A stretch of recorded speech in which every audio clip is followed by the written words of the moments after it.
जी कैफ 7 आज के लेक्चर का आगाज करते हैं। Lecture number 52। चैप्टर जो हमने स्टार्ट कल किया था वो था चैप्टर 9 डिविडेंड। कल के लेक्चर में हमने बेसिक कंसेप्ट डिस्कस किए थे। दो कंसेप्ट बड़े डिस्कस किए थे हमने, टाइप्स ऑफ डिविडेंड और उसके बाद restrictions on dividend. Types of dividend में हमने ये स्टडी किया था, डिविडेंड की दो टाइप्स हैं, इंटरिम डिविडेंड और फाइनल डिविडेंड।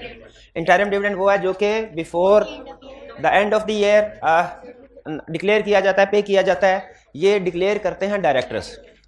और फाइनल डिविडेंड वो है जो कि after the year and AGM में डिक्लेयर किया जाता है, और ये डिविडेंड रिकमेंड डायरेक्टर्स करते हैं, लेकिन इसको डिक्लेयर या अप्रूव शेयर होल्डर्स करते हैं। शाबाश। फिर इसके बाद हमने स्टडी किया कि क्या डिविडेंड की डिक्लेरेशन पे कुछ रिस्ट्रिक्शंस हैं, पाबंदियां हैं। हमें पता चला तीन तरह की पाबंदियां हैं। पहली पाबंदी क्या है, रिस्ट्रिक्शन क्या है कि डिविडेंड इमूवेबल प्रॉपर्टी की सेल से या कैपिटल नेचर के एसेट्स की सेल से जो प्रॉफिट होता है उससे डिविडेंड पे नहीं कर सकते, अनलेस कि वो ऑर्डिनरी कोर्स ऑफ बिजनेस हो कंपनी का और उसने सिमिलर गेन को लॉसेस, सिमिलर लॉसेस के साथ सेट ऑफ किया हो। दूसरी रिस्ट्रिक्शन थी unrealised gain on investment property, उसको डिविडेंड के तौर पे आप डिस्ट्रीब्यूट नहीं कर सकते।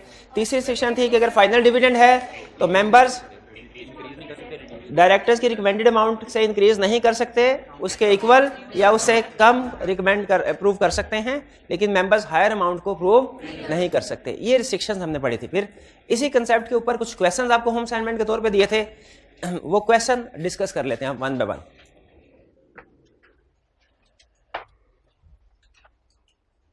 सबसे पहले question number 1, under the provisions of the companies act 2017 briefly describe the restrictions if any with regard to declaration of final dividend by a company listed on stock exchange। देखिए हमने जो रिक्वायरमेंट्स पढ़ी है ना, जहां आपको ये कंसेप्ट बताया था कि जब कभी कोई भी कंसेप्ट पढ़ते हुए में टाइप ऑफ कंपनी स्पेसिफाई ना करे तो वो कंसेप्ट हर तरह की कंपनीज पे एप्लीकेबल होता है। तो हमने जो कंसेप्ट पढ़ा टाइप्स ऑफ डिविडेंड या restrictions on declaration of dividend, ये हर तरह की कंपनीज के ऊपर एप्लीकेबल है। ये लिस्टेड कंपनीज पे भी एप्लीकेबल है और अनलिस्टेड कंपनीज के ऊपर भी ये कंसेप्ट एप्लीकेबल है। तो इसलिए इस क्वेश्चन में जो हमसे रिस्ट्रिक्शंस पूछ रहा है तो पूछ रहा है लिस्टेड कंपनी के लिए, लेकिन वो सेम रिस्ट्रिक्शन है। लिस्टेड कंपनी के लिए कोई अलग से रिस्ट्रिक्शंस नहीं है, सेम रिस्ट्रिक्शंस। कौन कौन सी? तीन। इमूवेबल प्रॉपर्टी और एसेट्स ऑफ कैपिटल नेचर के डिस्पोजल से जो प्रॉफिट होगा डिस्ट्रीब्यूट नहीं कर सकते unless ordinary course of business set of किया हो। दूसरा, unrealised gain on investment property distribute नहीं कर सकते। तीसरा, मेंबर्स डायरेक्टर्स की रिकमेंडेड अमाउंट से हायर अमाउंट को डिक्लेयर नहीं कर सकते। ये तीन हमने इसमें एक्सप्लेन। अच्छा, आपने ये नहीं सोचना कि 3 पॉइंट्स हैं तो उसके 5 मार्क्स कैसे मिलेंगे। असल में सम टाइम ऐसा होता है कि किसी एक पॉइंट के एक से ज्यादा मार्क्स भी हो सकते हैं। जैसे इस रिस्ट्रिक्शन में जो पहले वाली रिस्ट्रिक्शन है जिसमें एसेट्स ऑफ कैपिटल नेचर और इमूवेबल प्रॉपर्टी की बात करता है, उसमें चूंकि further ordinary course of business की कंडीशन भी है, पॉइंट है, सेट ऑफ का भी पॉइंट है, तो उसके शायद ज्यादा मार्क्स होंगे। क्लियर? इसमें कोई प्रॉब्लम? फर्स्ट क्वेश्चन में कोई प्रॉब्लम नहीं। Next question 2, ABC limited is engaged in manufacturing of trade soaps. During the year ended June 30, 2018, it made a net profit of 48 million, which is composed of following। 48 million का net profit earn किया company ने, जो जिसमें क्या क्या चीजें शामिल? Operating loss ₹4 million and gain from sale of land ₹52 million. ये ऑपरेटिंग लॉस क्या होता है? अकाउंटिंग में पढ़ा आपने ऑपरेटिंग लॉस का भी। ऑपरेटिंग लॉस क्या होता है? ऑपरेशन से, यानी जो sales minus cost of sales minus operating expenses, यानी ये हमारा लॉस है। और अदर इनकम में 52 मिलियन आया। अदर इनकम क्या है कि जो लैंड को सेल किया। अब लैंड इमूवेबल प्रॉपर्टी है, ठीक है। अच्छा, ये एक स्टूडेंट ने क्वेश्चन पूछा, सर ये इमूवेबल प्रॉपर्टी और एसेट्स ऑफ कैपिटल नेचर में क्या फर्क है? एसेट्स ऑफ कैपिटल नेचर से मुराद fix assets, general fix assets, ठीक है, जो कि जिसमें शायद मूवेबल भी हैं और इमूवेबल भी है। लेकिन जब हम बात करते हैं इमूवेबल प्रॉपर्टी की, इससे मुराद सिर्फ लैंड एंड बिल्डिंग है, ठीक है। लेकिन एसेट्स ऑफ कैपिटल नेचर से मुराद हर तरह का फिक्स एसेट है, हर तरह से। तो लॉ ने दोनों को कवर कर दिया। लॉ ने मूवेबल को भी कवर किया, इमूवेबल को भी कवर किया। तो कैपिटल एसेट के लफ्ज से आपके जहन में हमेशा फिक्स एसेट का लफ्ज आ जाए। यूं समझ लीजिए कि अकाउंटिंग में जिसे फिक्स एसेट कह रहे हैं आप, उसे लॉ में कैपिटल एसेट्स कह रहे हैं। तो वैसे अगर लॉ सिर्फ कैपिटल एसेट भी कह के रिस्ट्रिक्शन लगा देता तो वो मूवेबल और इमूवेबल दोनों पे अप्लाई हो जाते।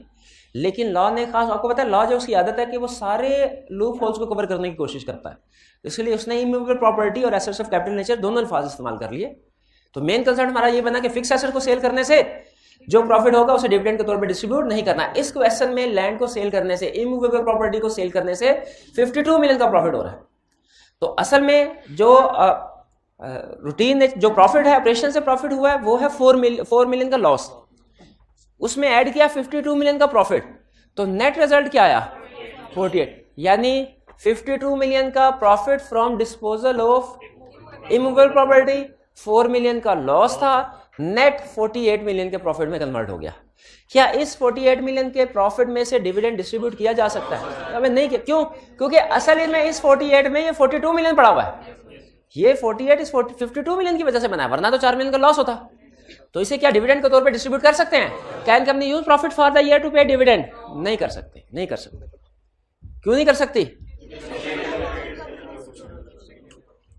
सेल ऑफ इमूवेबल प्रॉपर्टी के प्रॉफिट से डिविडेंड को डिस्ट्रीब्यूट नहीं किया जा सकता। ए पार्ट क्लियर है, बी पार्ट की तरफ चलते हैं।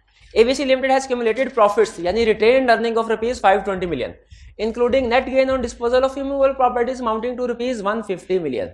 इस 520 मिलियन में 150 मिलियन क्या है? इमूवेबल प्रॉपर्टी को बेचने से जो प्रॉफिट हुआ है वो शामिल है। क्या इस प्रॉफिट को हम डिविडेंड के तौर पे डिस्ट्रीब्यूट कर सकते हैं? नहीं कर सकते।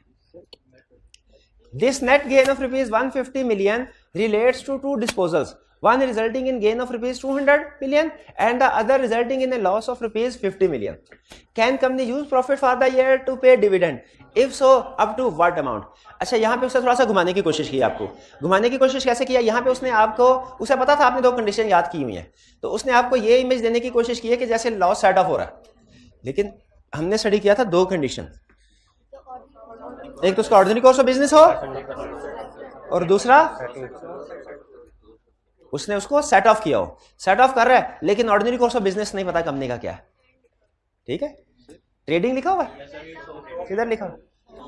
अच्छा वो ऊपर ले, अच्छा नहीं, अगर उसे उसी कंटेक्स्ट में देखें तो फिर सोप का बिजनेस है, तो इस केस में तो कंफर्म हो जाता है कि सोप का बिजनेस है, लैंड के सेल परचेज से जो भी सेल करने से डिस्पोजल करने से जो प्रॉफिट हुआ डिविडेंड के तौर पे डिस्ट्रीब्यूट नहीं हो सकता। लेकिन अगर इवन इंडिपेंडेंट भी क्वेश्चन हो तो फिर हम इफ के साथ इसको एक्सप्लेन कर सकते हैं कि इफ जो बिजनेस ऑफ एबीसी लिमिटेड है ये डिस्पोजल ऑफ लैंड है, तो इस सूरत में ये डिविडेंड के तौर पे डिस्ट्रीब्यूट कर सकते हैं, ये वाला हिस्सा भी। और अगर डिस्पोजल नहीं है, ठीक है, ये कंपनी का रूटीन का बिजनेस जो है वो इमूवेबल प्रॉपर्टी में डील करना नहीं है, उस सूरत में ये डिविडेंड के तौर पे डिस्ट्रीब्यूशन नहीं हो सकती। यानी अगर इसको नॉर्मल केस अज्यूम करें तो नॉर्मली बताइए क्या कि नॉर्मली कंपनीज का बिजनेस इमूवेबल प्रॉपर्टी का होता है? नहीं होता। तो नॉर्मल हालात में जो 150 मिलियन है जो कि इमूवेबल प्रॉपर्टी को डिस्पोज करने से प्रॉफिट अर्न हुआ है वो डिविडेंड के तौर पे डिस्ट्रीब्यूट नहीं हो सकता। क्यों नहीं हो सकता? क्योंकि उसका ऑर्डिनरी कोर्स ऑफ बिजनेस नहीं है।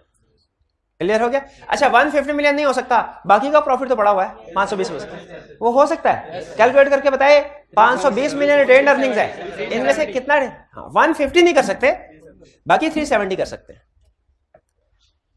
क्वेश्चन 2 में कोई प्रॉब्लम? जी बी पार्ट में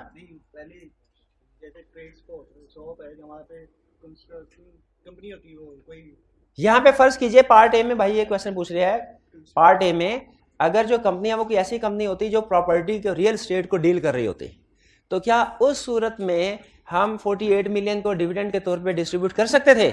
इसका जवाब है यस, उस सूरत में कर सकते थे।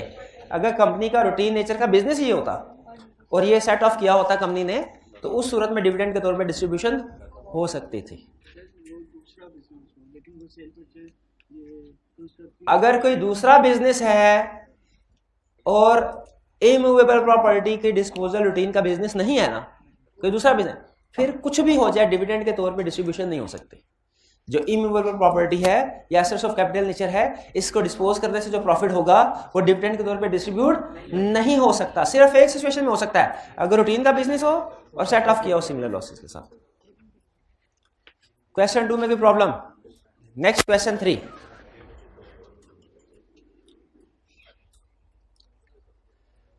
Kashif limited care about a property of for capital appreciation that is investment property. जो कैपिटल एप्रिसिएशन के लिए प्रॉपर्टी खरीदी जाए वो इन्वेस्टमेंट प्रॉपर्टी होती है। For rupees 50 million at year end the property was revalued at rupees 58 million using fair value model under IAS 40 and a gain of rupees 8 million was recognised in profit और loss. Can KL pay dividend out of this gain of rupees 8 million? क्यों नहीं कर सकते? Unrealised gain है, unrealised gain on investment property dividend के तौर पे distribute नहीं हो सकता। Question 4. Explain whether or not the following statements are in accordance with the provisions of Company Act 2017. Support your answer with reason. ये मैंने आपको बताया कि रेगुलर तरीकाकार है आई कैप का लॉ के क्वेश्चन को पूछने का कि कोई ना कोई स्टेटमेंट हमारे सामने रख देता है और कहता है बताओ ये लॉ के मुताबिक स्टेटमेंट है कि नहीं है। तो आपने अभी स्टेटमेंट में से एरर्स आइडेंटिफाई करने हैं कि वो कौन सी एरर, गलतियां है, एरर या मिशन जो इस स्टेटमेंट में है। कह रहे there is no restriction on declaration of dividend. The chief executive may declare dividend in the general meeting of the company out of any kind of profit. सब ये कह रहे नो रिस्ट्रिक्शन। रिस्ट्रिक्शंस हैं कोई? बिल्कुल रिस्ट्रिक्शंस हैं। क्या क्या रिस्ट्रिक्शंस हैं? इमूवेबल प्रॉपर्टी वाली, assets of capital nature, unrealised gain वाली और अमाउंट कैन नॉट एक्सीड वाली। Chief executive may declare dividend in the general meeting of the company. सही कह रहे? अच्छा, अब यहां उसने नहीं बताया ये इंटरिम डिविडेंड की बात हो रही है कि फाइनल डिविडेंड की बात हो रही है। तो नॉर्मली फिर कौन सा केस अज्यूम करें? फाइनल। तो फाइनल डिविडेंड में क्या चीफ एग्जीक्यूटिव डिक्लेयर करता है डिविडेंड? नहीं, बल्कि डिविडेंड डिक्लेयर करते हैं मेंबर्स। दोनों बता सकते हैं कि अगर इंटरिम डिविडेंड है तो डायरेक्टर्स अप्रूव करेंगे और अगर फाइनल डिविडेंड है तो मेंबर्स अप्रूव करेंगे इसके। नहीं, आगे ये बताने की जरूरत नहीं कि चीफ एग्जीक्यूटिव ने पे करना है, वो अंडरस्टूड है चीफ एग्जीक्यूटिव ने पे करना है, ठीक है। Of the company and out of any kind of profit. किसी भी प्रॉफिट से डिविडेंड पे हो सकता है क्या? किस प्रॉफिट से डिविडेंड पे हो सकता है? जो ऑपरेटिंग प्रॉफिट होगा, जो एसेट्स ऑफ कैपिटल नेचर को डिस्पोज करने से प्रॉफिट अर्न हुआ है या रियलाइज्ड गेन है, उसमें से डिविडेंड डिस्ट्रीब्यूट नहीं हो सकता। तो इस क्वेश्चन में उसने 3 गलतियां की थी। एक ये कहा कि रिस्ट्रिक्शन कोई नहीं है, दूसरा कहा था कि चीफ एग्जीक्यूटिव पे कर सकता है, सॉरी डिक्लेयर कर सकता है, और तीसरा कहा कि किसी भी प्रॉफिट से पेमेंट हो सकती है। 3 गलतियां इस क्वेश्चन में। कौन कौन सी 3 गलतियां? पहली उसने कहा कि कोई रिस्ट्रिक्शन नहीं, दूसरा चीफ एग्जीक्यूटिव डिक्लेयर करता है, इससे एनी काइंड ऑफ प्रॉफिट।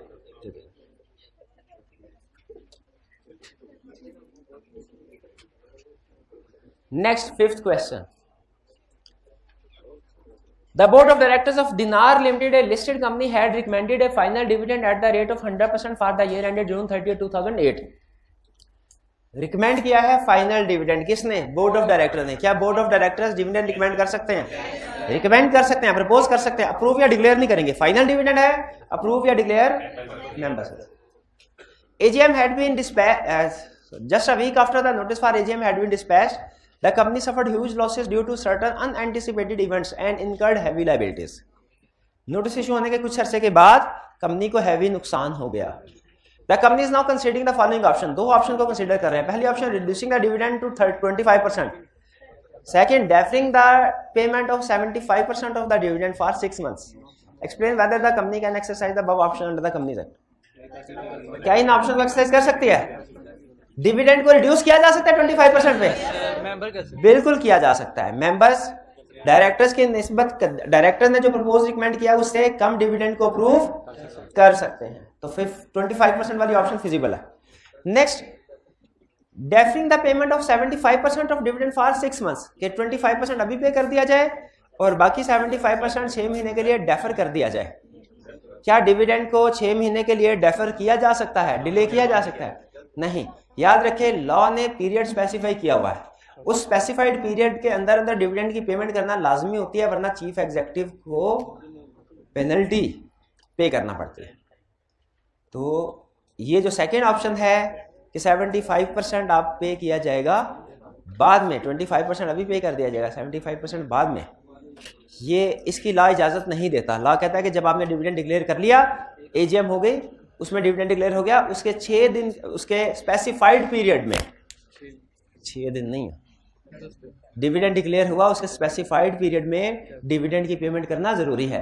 ये स्पेसिफाइड पीरियड हमारी आई कैप वाली बुक में उसने नहीं दिया हुआ, लेकिन ये करंटली चल रहा है 10 दिन। डिविडेंड डिक्लेयर होने के 10 दिन, 6 महीने तक डिले नहीं कर सकते। जब ये शुरू था तब भी 1 महीने का टाइम दिया था उसने, फिर कम होकर 15 दिन किया, फिर अब 10 दिन कर दिया उसने।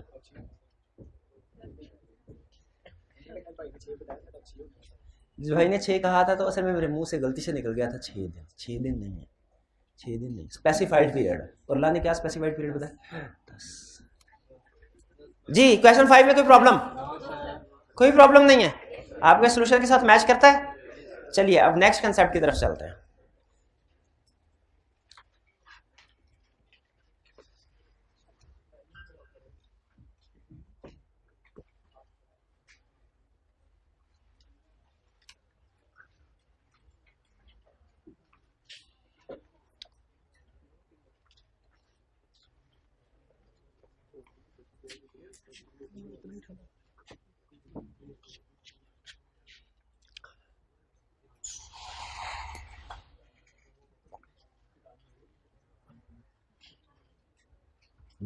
भाई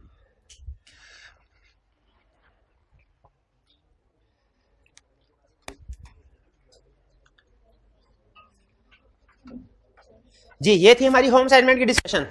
अब चलते हैं आज के कंसेप्ट्स की तरफ। आज हमने जो कंसेप्ट पढ़ना है दूसरा और आखिरी इस चैप्टर का, वो है पेमेंट ऑफ डिविडेंड। इसमें छोटे छोटे कुछ कंसेप्ट्स हैं, ध्यान से सुनिएगा। खासतौर पे लिस्टेड कंपनीज के लिए कौन सी चीज एप्लीकेबल है और अनलिस्टेड के लिए कौन सी ये चीज। कंसेप्ट क्या स्टडी करने जा रहे हैं? Payment of dividend. कल के लेक्चर में डिविडेंड डिक्लेयर हो गया था, एजीएम हुई, उसमें मेंबर्स ने डिविडेंड को अप्रूव कर दिया। डायरेक्टर्स ने कहा कि 100% डिविडेंड। अच्छा, अभी हम आपको एग्जांपल देते हुए ना यूं कहते हैं कि रुपीज डिविडेंड है ₹10 पर शेयर और डिविडेंड है ₹20 पर शेयर, लेकिन प्रैक्टिकली जब डिविडेंड अनाउंस किया जाता है ना तो रुपीज में नहीं, परसेंटेज में बताया जाता है।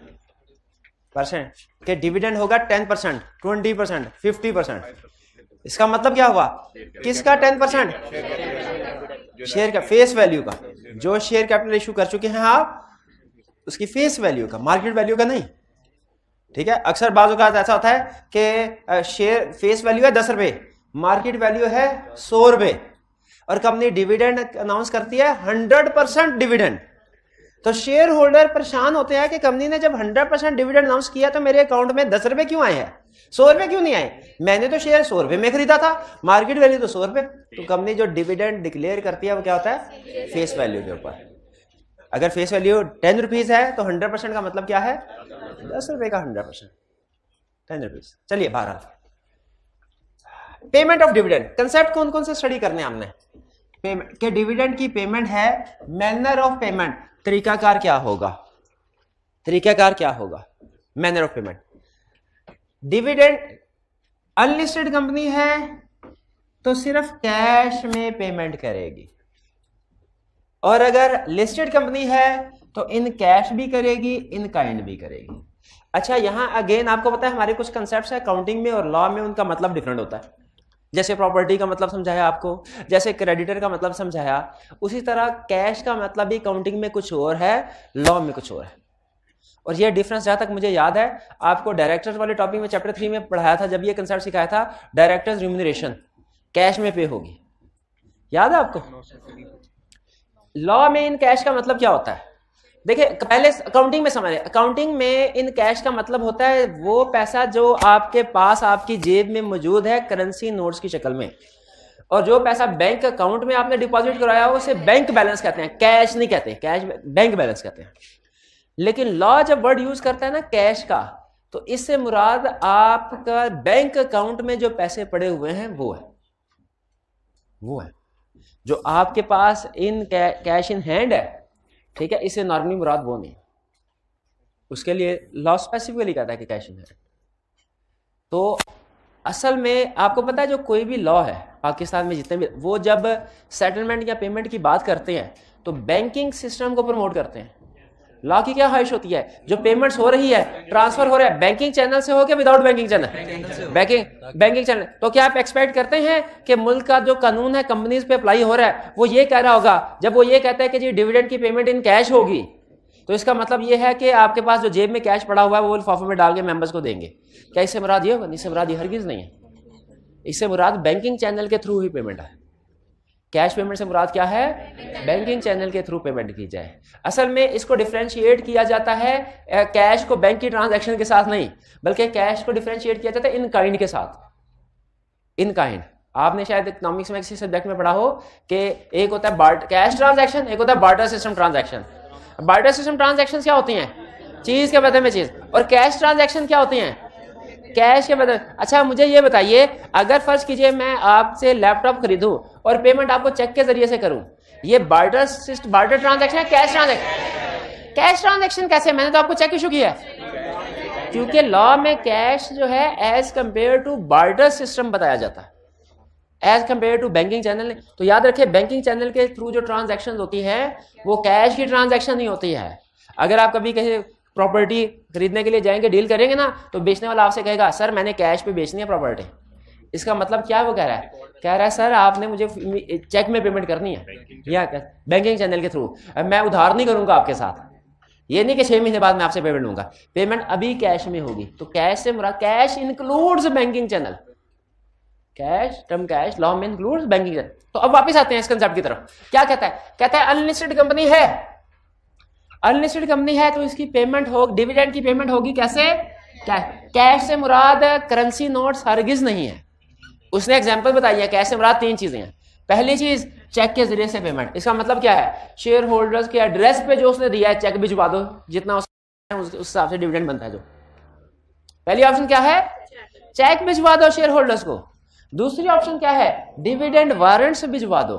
डिविडेंड वारंट्स क्या है? डिविडेंड वारंट्स क्रॉस चेक ही की एक टाइप है, क्रॉस चेक ही की एक टाइप है, जिसमें ऊपर नाम लिखा होता है शेयर होल्डर का और बैंक से कहा गया होता है कि अगर आपको ये डिविडेंड वारंट ये शेयर होल्डर प्रेजेंट करें तो आपने इसके अकाउंट में इतने पैसे ट्रांसफर कर देने हैं हमारे अकाउंट से निकाल के। कुछ क्लियर हुआ? कैश के जरिए से पेमेंट होगी तो कैसे कैसे हो सकती है? क्रॉस चेक के जरिए, डिविडेंड वारंट के। डिविडेंड वारंट एक तरह से क्रॉस चेक ही की एक टाइप है। तीसरी टाइप है इलेक्ट्रॉनिकली। इलेक्ट्रॉनिकली का मतलब क्या है? कि डायरेक्ट आपके अकाउंट में पैसे ट्रांसफर कर दिए जाए। अच्छा मुझे ये बताइए, फर्स्ट कीजिए आप एक कंपनी के अकाउंटेंट है, महीने के बाद आपको सैलरी मिली और गिन के उस बंदे ने 1000 के 100 नोट आपको दे दिया, सर ये आपकी सैलरी है। क्या लॉ इसकी इजाजत देता है? लॉ इसकी इजाजत बिल्कुल नहीं देता। और अगर वो आपको चेक दे दे एम्प्लॉयर कि सर ये 1 लाख का चेक है, इसको जाके डिपॉजिट करवा लीजिए, क्या आप ये कहेंगे कि ये मुझे सैलरी पे हुई है इन कैश? यस बिल्कुल, ये सैलरी इन कैश पे हुई है चेक के जरिए। और अगर डायरेक्टली आपके अकाउंट में ट्रांसफर हो जाए ये भी इन कैश है, लेकिन ये इलेक्ट्रॉनिकली है, इलेक्ट्रॉनिकल। तो डिविडेंड की डिस्ट्रीब्यूशन की लॉ ने इजाजत दी है इन कैश में होगी, इन काइंड नहीं होगी अनलिस्टेड कंपनी के लिए। और कौन कौन से तरीके? 3 तरीके हैं, चेक वारंट इलेक्ट्रॉनिकली। तीनों तरीकों में फर्क समझ आ गया आपको क्या है? चेक का मतलब क्या है, वारंट का मतलब क्या है, इलेक्ट्रॉनिकली मतलब क्या है। अब सुनिए, अगर तो अनलिस्टेड कंपनी है इन तीनों तरीकों में से किसी भी तरीके के मुताबिक डिविडेंड पे कर दे, लेकिन अगर लिस्टेड कंपनी है तो वो जब डिविडेंड पे करेगी इन कैश भी कर सकती है, इन काइंड भी कर सकती है। अनलिस्टेड कंपनी पेमेंट सिर्फ इन कैश कर सकती है, लिस्टेड कंपनी डिविडेंड की पेमेंट इन कैश भी कर सकती है, इन काइंड भी कर सकती है। इन कैश करेगी तो सिर्फ एक तरीकाकार है इसके पास, इलेक्ट्रॉनिकली, यानी शेयर होल्डर्स के अकाउंट में पैसे ट्रांसफर किए जाए इलेक्ट्रॉनिकली।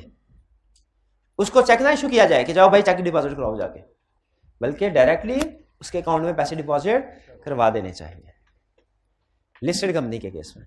और अगर इन काइंड डिस्ट्रीब्यूशन करनी है तो लिस्टेड कंपनी इन काइंड भी डिविडेंड को डिस्ट्रीब्यूट कर सकती है। इन काइंड का मतलब क्या है कि अगर उसके पास किसी दूसरी कंपनी के लिस्टेड कंपनी के शेयर्स पड़े हैं वो उनको बेच दे, वो शेयर होल्डर्स को कहे कि भाई मैंने आपको डिविडेंड देना था, मेरे पास पैसे नहीं है, ये दूसरी कंपनी के शेयर्स हैं, स्टॉक एक्सचेंज में लिस्टेड है, लिस्टेड होना लाजमी है, आप ऐसा कीजिए, चाहे तो इसको अपने पास रख लें, अभी मेरे पास आपको देने के लिए 5 लाख आपका शेयर बनता है, मेरे पास आपको देने के लिए डिविडेंड में पैसे नहीं पड़े हुए, तो आप या तो हम शेयर आपको इश्यू कर देते हैं, आप मार्केट में से जाके इसको इन कैश करवा लें, या दूसरी ऑप्शन क्या है,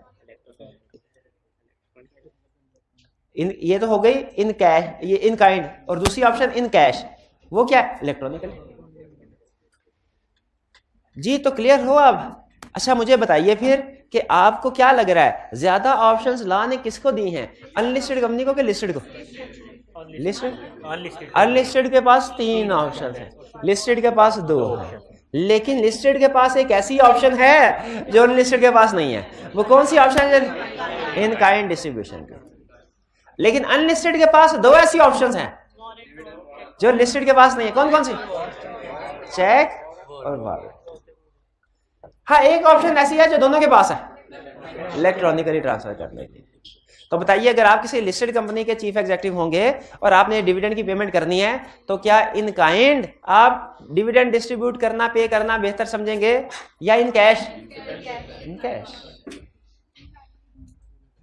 इन कैश इलेक्ट्रॉन। उसके लिए आपके पास कुछ इंफॉर्मेशन होना जरूरी है कस्टमर की, उसके बैंक अकाउंट की डिटेल। अगर आपके पास ये इंफॉर्मेशन नहीं है तो फिर आप शेयर ट्रांसफर नहीं करना। फिर डिविडेंड ट्रांसफर नहीं कर सकेंगे अगर आपके पास शेयर होल्डर की मेंबर की डिटेल नहीं है। जी, मैनर ऑफ पेमेंट क्लियर हुआ? अनलिस्टेड कंपनी के पास 3 ऑप्शंस, लिस्टेड के पास 2 ऑप्शंस है। आगे चल। और डिविडेंड वारंट क्या होते हैं? ये एक तरह का क्रॉस चेक है, क्रॉस चेक की तरह ही ऑपरेट होते हैं। आप बैंक के पास जाते हो, उसे कहते हो डिविडेंड वारंट है, ये मेरी डिपॉजिट स्लिप है, इसमें आप ट्रांसफर कर दीजिए।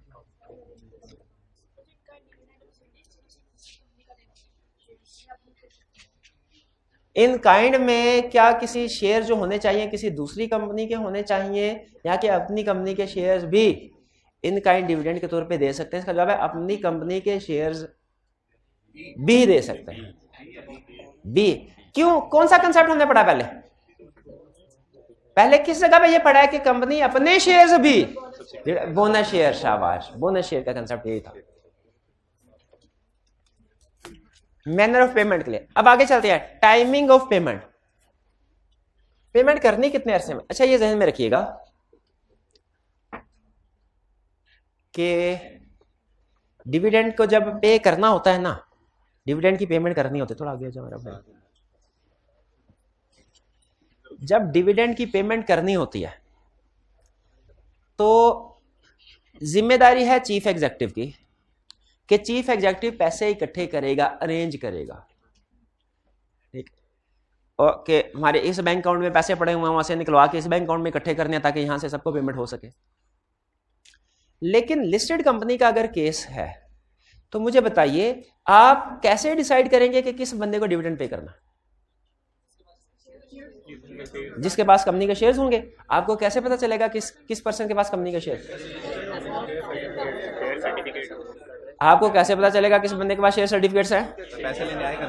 पैसे लेने आएगा, उसे कहेंगे शेयर सर्टिफिकेट दिखाओ, वो एक दफा खुद आ जाएगा शेयर सर्टिफिकेट लेके, एक दफा भाई को भेज देगा, एक दफा कजन को भेज देगा। कंपनी के पास खुद भी रिकॉर्ड होता है कि कंपनी का कौन कौन शेयर होल्डर है। Register of share holder, register of members भूल गए? कंपनी अपने रजिस्टर से डिसाइड करती है किसकी एंटाइटलमेंट है to receive notice, to receive dividend. Company कैसे डिसाइड करती है किसकी एंटाइटलमेंट है डिविडेंड रिसीव करने के लिए?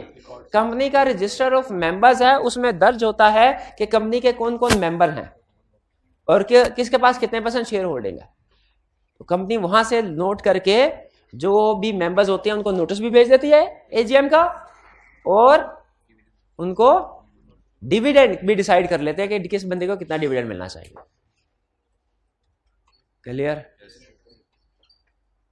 अच्छा, मुझे ये बताइए, कंपनी ने ये कैसे डिसाइड करना है कि किसको कितना डिविडेंड देना है?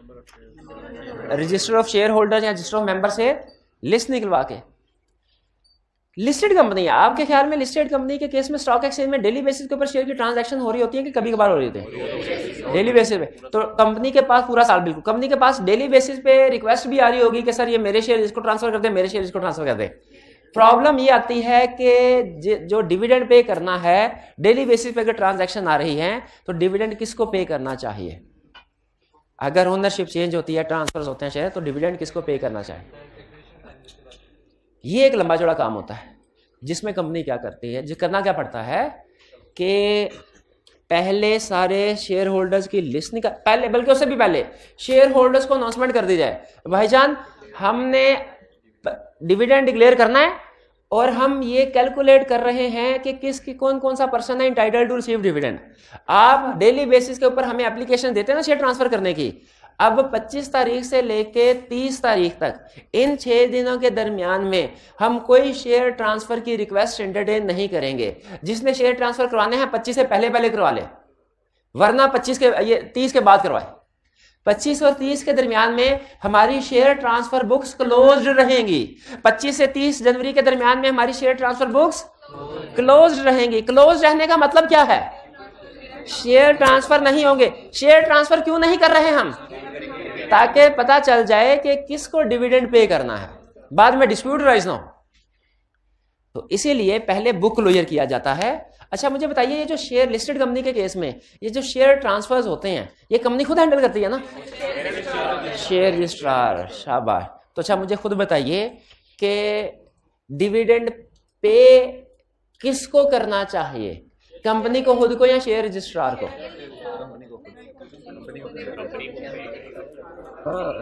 यहाँ पे आप पेमेंट का मतलब गलत समझ रहे हैं। जब हम ये कहते हैं ना कि डिविडेंड शेयर रजिस्ट्रार पे करेगा, इसका ये मतलब नहीं है शेयर रजिस्ट्रार अपनी जेब से डिविडेंड पे करेगा, वो कहेगा भाई मैं क्यों पे करूं। असल में पैसे चीफ एग्जेक्टिव ही अरेंज करेगा, लेकिन वो पैसे किसको कितना डिविडेंड पे करना है ये सारा रिकॉर्ड किसके पास है भला? शेयर रजिस्ट्रार के पास। और अगर अनलिस्टेड कंपनी है तो कोई और पेइंग एजेंट हो सकता है, लिस्टेड है तो शेयर रजिस्ट्रार ही होगा, अनलिस्टेड या सेंट्रल डिपॉजिटरी कंपनी होती है, लेकिन अनलिस्टेड है तो कोई और एजेंट हो सकता है, पेइंग एजेंट कोई बैंक वगैरह हो सकता है। पेइंग एजेंट का होना, पेइंग एजेंट का मतलब क्या है भला? कंपनी के बिहाफ पे कौन डिविडेंड पे करेगा। पेइंग एजेंट का होना कंपनी के लिए अच्छी बात है कि बुरी बात? अच्छी बात है, क्योंकि कंपनी के बिहाफ पे पेइंग एजेंट शेयर होल्डर्स को डिविडेंड पे करेगा और सारी कैलकुलेशन के कौन कितने शेयर होल्डर है, किसको कितना डिविडेंड पे करना, ये पेइंग एजेंट भी कर रहा होगा। तो इसीलिए जहन में रखिएगा कि जब हम ये कहते हैं ना कि डिविडेंड पे करने के लिए चीफ एग्जेक्टिव किया है, और साथ में ये भी कहते हैं कि डिविडेंड कंपनी के बिहाफ पे करेगा कोई शेयर रजिस्ट्रार या सेंट्रल डिपॉजिटरी या कोई बैंक, तो इसका मतलब ये होता है कि वो अपनी जेब से पेमेंट नहीं करेंगे डिविडेंड की। चीफ एग्जेक्टिव कैश अरेंज करके उनको हैंड ओवर करेगा, जो आगे चीफ एग्जेक्टिव या कंपनी के बिहाफ पे उसको डिस्ट्रीब्यूट करेगा। क्लियर हुए बात? चलिए, अभी तक हमने क्या सीखा मैनर ऑफ पेमेंट में कि अनलिस्टेड कंपनी ने डिविडेंड पे करना है तो कैश में पे कर सकती है, लिस्टेड कंपनी कैश भी इन काइंड भी।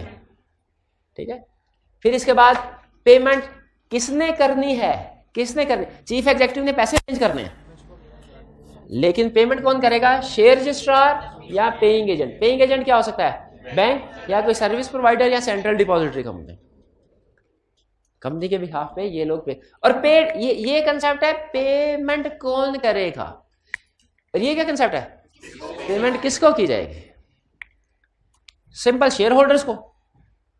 और अगर शेयर होल्डर कहे मेरी बजाय किसी और को पेमेंट कर दो, एक केस स्टडी में उसने पूछा कि शेयर होल्डर ने कहा कि पेमेंट मुझे ना करो, मेरा बेटा इस्लामाबाद में है, उसके कॉलेज की फीस एक्सपेंसेस वगैरह उसने इनकर करने होते हैं, डिविडेंड की पेमेंट मेरी बजाय उसके बैंक अकाउंट में कर दो।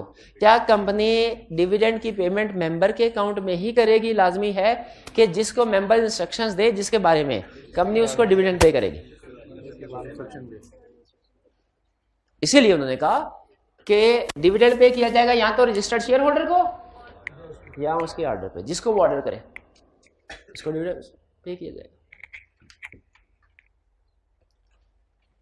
मैंने जी अगर एक शेयर होल्डर ने कुछ शेयर्स लिए थे और एट द टाइम ऑफ जब उन्होंने अनाउंस करना था कि वो डिविडेंड पे करेंगे, उससे कुछ दिन पहले अपने शेयर्स किसी को आगे सेल कर दिए, तो इस केस में देखेंगे शेयर होल्डर ने शेयर्स खरीदे, सारा साल अपने पास रखे, जब कंपनी ने डिविडेंड अनाउंस करने लगे या अनाउंस किया, उसने अगले 1-2 दिन में शेयर्स को किसी दूसरी पार्टी को बेच दिया। अब डिविडेंड किसको मिलेगा? देखिए, जिस दिन कंपनी ने अनाउंस किया ना, उस दिन जो शेयर होल्डर्स थे, अब ये डिपेंड करता है। अब असल में कंसेप्ट क्या भला? कंसेप्ट ये है कि जब भी डिविडेंड पे करना होता है ना, उसकी इंटाइटलमेंट डिसाइड की जाती है कि कौन डिविडेंड हासिल करने के लिए, वसूल करने के लिए हकदार है, कौन एलिजिबल है। और कौन एलिजिबल है ये डिपेंड करता है कि बुक्स ऑफ अकाउंट्स में किसका नाम आ रहा है, किसका नाम आ रहा है। इस कंसेप्ट का, आपके इस क्वेश्चन का आंसर आपको इस कंसेप्ट में मिलेगा, टाइमिंग ऑफ पेमेंट। डिविडेंड की पेमेंट कब होनी चाहिए, ये जरा गौर से सुनिएगा। कहता है डिविडेंड है 2 तरह का, इंटरम डिविडेंड और फाइनल डिविडेंड। किसी भी तरह का डिविडेंड हो, उसकी पेमेंट होगी with in specified time of declaration, declaration के स्पेसिफाइड टाइम के अंदर, यानी लॉ ने जो टाइम स्पेसिफाई किया है उसके अंदर, जो कि इस वक्त करंटली 10 दिन चल रहा है, 10 वर्किंग डेज। इसका मतलब यह हुआ डिविडेंड की पेमेंट कब होगी? जिस दिन डिविडेंड डिक्लेयर हुआ उसके 10 दिन के अंदर अंदर, 10 वर्किंग डेज के अंदर अंदर। डिविडेंड की पेमेंट शेयर होल्डर्स को कब की जाएगी? जिस दिन डिविडेंड डिक्लेयर हुआ उसके 10 दिन के अंदर अंदर। अच्छा, 10 दिन तो समझ आ जाती है, डिविडेंड कब डिक्लेयर होता है? अगला क्वेश्चन ये, डिविडेंड कब डिक्लेयर होता है? इसका जवाब ये है कि डिपेंड करता है इंटरम डिविडेंड या फाइनल डिविडेंड। अगर इंटरम डिविडेंड है, अच्छा, तो इंटरम डिविडेंड है तो डिविडेंड डिक्लेयर्ड होता है, डिपेंड करेगा बुक क्लोजर किया कि बुक क्लोजर नहीं किया, बुक क्लोजर किया या बुक क्लोजर। अब ये बुक क्लोजर क्या होता है? बुक क्लोजर का मतलब है कि शेयर ट्रांसफर बुक्स, इसमें बुक से मुराद कौन सी बुक है? शेयर ट्रांसफर बुक्स, ये क्लोज की गई कि नहीं की गई? शेयर ट्रांसफर बुक क्लोज की गई। सुनिए, 6 महीने गुजरे, हाफ ईयरली अकाउंट्स डायरेक्टर्स के सामने आए, खूब प्रॉफिट था। अब बोर्ड मीटिंग चल रही है, डायरेक्टर फैसला कर रहे हैं क्या करें इस प्रॉफिट का, अगर किसी प्रोजेक्ट में लगाएंगे डिविडेंड के तौर पे दे दें। फैसला ये हुआ डिविडेंड के तौर पे डिस्ट्रीब्यूशन हो जाएगी। ये फैसला कहां? बोर्ड मीटिंग में। याद रखें, ये इंटरम डिविडेंड के केस में ये फैसला कब हुआ करेगा? बोर्ड मीटिंग में कि डिविडेंड, और फाइनल डिविडेंड के केस में फैसला हुआ करेगा एजीएम में। बोर्ड मीटिंग में फैसला हुआ डिविडेंड पे कर दें। फिर अगला क्वेश्चन कि हमारे पास तो डेली बेसिस के ऊपर शेयर ट्रांसफर की रिक्वेस्ट आ रही होती हैं, तो हम कौन से वाले शेयर होल्डर्स को डिविडेंड पे करें? क्या हमें शेयर होल्डर्स को पहले से बता देना चाहिए कि हम डिविडेंड पे करने जा रहे हैं? अब आपने अगर किसी ने शेयर ट्रांसफर खरीदने बेचने हैं ना, तो 7 दिन के अंदर अंदर सारी शेयर ट्रांसफर की रिक्वेस्ट हमारे पास ले आए, हम उनको ट्रांसफर कर देंगे। मौका देना शेयर होल्डर्स को कि नहीं देना चाहिए, लेकिन डायरेक्टर्स की मर्जी है, डायरेक्टर की मर्जी। अगर डायरेक्टर्स मौका देना चाहते हैं शेयर होल्डर्स को, तो वो अनाउंस करेंगे बुक क्लोजर। आज तारीख है, फर्ज कीजिए 10 तारीख, डायरेक्टर्स अखबार में इश्तिहार देंगे। डायरेक्टर कहेंगे हम 20 जनवरी से लेके 25 जनवरी के दरमियान, 20 से लेके 25 तक बुक क्लोज कर रहे हैं। बुक क्लोज कर रहे हैं, इसका मतलब क्या है? 20 तारीख और 25 तारीख के दरमियान में कोई शेयर ट्रांसफर रजिस्टर नहीं होगा। जिसने शेयर ट्रांसफर करवाने हैं ना, 20 से पहले करवा लें। यह है बुक क्लोजर। अब इसका मतलब है मार्केट में खबर पहुंचेगी कि डिविडेंड अनाउंस होने जा रहा है, शेयर ट्रांसफर करने के लिए कहा है, तो जिसने शेयर खरीदने बेचने होंगे वो जल्द से जल्द शेयर खरीद के बेच के ट्रांसफर करवा लेगा उसे कंपनी के बुक्स में, क्योंकि 20 तारीख अगर आ गई इसके बाद शेयर ट्रांसफर बुक्स क्लोज। और लॉ ये कहता है कि जब आपका बुक क्लोजर कमेंस्ड होना, जैसे इस एग्जांपल में बुक क्लोजर कमेंस कब हो रहा है? 20 तारीख को आप जो शेयर होल्डर हैं आपके रजिस्टर ऑफ शेयर होल्डर में, उनको डिविडेंड मिलेगा, उनको डिविडेंड मिलेगा। यानी इन टाइट बुक क्लोजर का मकसद क्या होता है?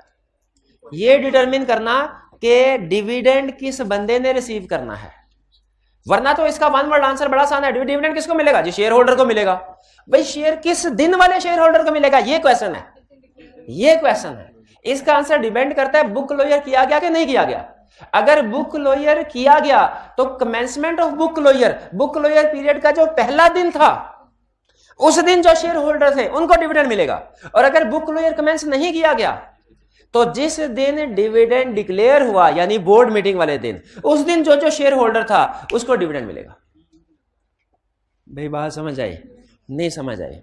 फिर से नहीं फिर से मुझे बताइए, क्विकली से बताइए, क्विक रिवीजन करते हैं पहले। अभी तक डिविडेंड की कितनी टाइप्स हैं? 2 टाइप्स। कौन सी? Interim dividend, final dividend. Interim dividend कौन अप्रूव करते हैं? Directors. Final dividend directors recommend करेंगे, मेंबर्स अप्रूव करेंगे। अच्छा, डिविडेंड की पेमेंट करनी है, किस तरीके से हो सकती है? मैंने डिपेंड करता है लिस्टेड कंपनी है कि अनलिस्टेड। अनलिस्टेड कंपनी है तो सिर्फ कैश में करेगी, लिस्टेड कंपनी है तो कैश में भी कर सकती है, इन काइंड में भी। लेकिन अनलिस्टेड कंपनी के पास कैश की ऑप्शन है, इन काइंड की नहीं है। लेकिन कैश में 3 ऑप्शन है। कौन कौन सी ऑप्शन है? Cheque, warrant, electronic transfer. और लिस्टेड कंपनी के केस में इन कैश की एक ही ऑप्शन है, इलेक्ट्रॉनिकली। हाँ, इन काइंड की भी ऑप्शन है। वो क्या है? लिस्टेड कंपनी के शेयर्स हैं तो आप उनको डिविडेंड के तौर पे इशू कर सकते हैं।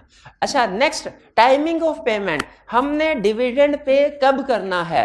डिक्लेयर होने के 10 दिन के अंदर अंदर, डिक्लेयर होने के 10 दिन के अंदर अंदर। अच्छा, अब यहाँ पे क्वेश्चन ये अराइज होता है कि डिविडेंड डिक्लेयर कब होता है? डिविडेंड डिक्लेयर कब होता है? भाई अगर तो ये इंटरम डिविडेंड है ना, अगर तो फाइनल डिविडेंड है तो ये एजीएम में डिक्लेयर होता है, कहानी सिंपल। अगर इंटरम डिविडेंड है तो डिपेंड करता है बुक क्लोजर किया गया या बुक क्लोजर नहीं किया गया। अगर बुक क्लोजर नहीं किया गया तो जिस दिन बोर्ड मीटिंग है उस दिन डिक्लेयर होगा डिविडेंड, और अगर बुक क्लोजर किया गया तो कमेंसमेंट ऑफ बुक क्लोजर यानी बुक क्लोजर पीरियड का जो पहला दिन था तब समझा जाएगा डिविडेंड डिक्लेयर हुआ, और जिस दिन डिविडेंड डिक्लेयर हुआ जो जो शेयर होल्डर थे उनको पेमेंट की जाएगी। कितने दिन के अंदर की जाएगी? 10 दिन के अंदर। पैसे अरेंज कौन करेगा? Chief executive. और पेइंग एजेंट कौन होगा? ये एजेंट है। एजेंट का कंसेप्ट आपने पढ़ा हुआ ना, जो किसी दूसरे के बिहाफ पे काम करता है। पेइंग एजेंट चीफ एग्जीक्यूटिव के बिहाफ पे। पेइंग एजेंट कौन हो सकता है? बैंक हो सकता है, कोई सर्विस प्रोवाइडर हो सकता है। क्लियर? अच्छा, बुक क्लोजर क्या है ये समझ आ गई? Period of suspension of transfer of share, ये वो पीरियड है जिसमें शेयर ट्रांसफर्स को सस्पेंड कर दिया जाता है। कंपनी कहती है अभी मेरे पास एप्लीकेशन ना लेके अब 7 दिन के बाद आना, ये है बुक क्लोजर।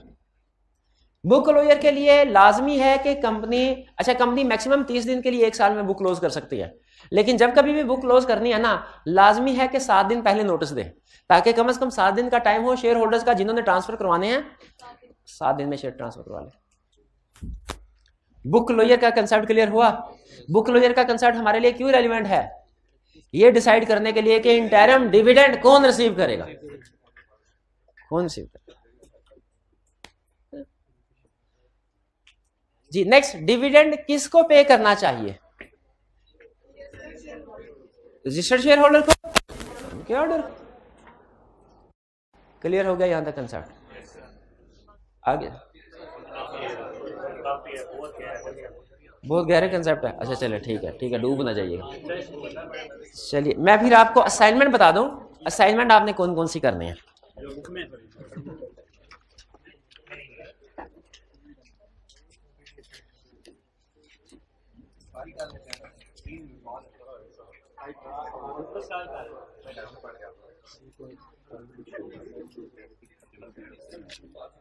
ये चले फिर ये क्वेश्चन कल ही करेंगे, ठीक है। वैसे थोड़ी सी हिम्मत करें ना तो कल आपका टाइम बच जाएगा। चलिए ठीक है फिर। तो learning objective 2 consequences of delay in payment से पहले तक ये आपने याद करके आना है, पढ़ के आना है, ठीक है। कॉन्सिक्वेंसेज और विद होल्डिंग ऑफ डिविडेंड, और ये याद रखिएगा इस पूरे लर्निंग, देखिए पूछने को आई क्या कुछ भी पूछ सकता है और पूछ भी रहा है, कुछ दूसरी से भी पूछ रहा है, लेकिन इस पूरे लर्निंग ऑब्जेक्टिव में जो सबसे ज्यादा कंसर्न पूछ रहा है consequences of delay in payment और विद होल्डिंग ऑफ डिविडेंड, ये सबसे ज्यादा पूछ रहा है, जो कल हमने पढ़ना है, हमने। आज होम असाइनमेंट कोई नहीं है आपकी, आज की होम असाइनमेंट छोड़ दें, आज की होम असाइनमेंट नहीं है, लेकिन कल फिर हम यूं करेंगे कि कल क्लास में इसको डिस्कस कर लेंगे, चैप्टर कंप्लीट कर लेंगे। चलिए आज का लेक्चर यहाँ खत्म करते हैं हम। अल्लाह हाफ़िज़।